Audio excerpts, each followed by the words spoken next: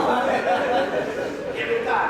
لیکن میں آپ کو کہ جناب علی اکبر کا لاشا کتنا وزنی ہو گیا کہ 60 مرتبہ آگے گئے.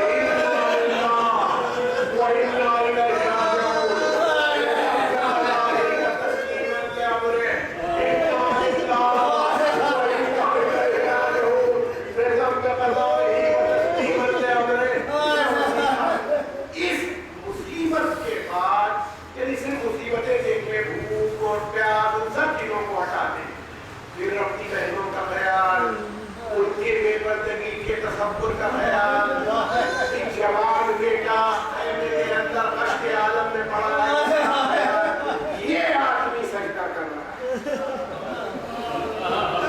جب یہ سجدہ کر رہا ہے اپنے مسجود کو آواز دے رہا ہے، یہ کھینچتا ہے اپنے سجدے سے مسجود کی طرف.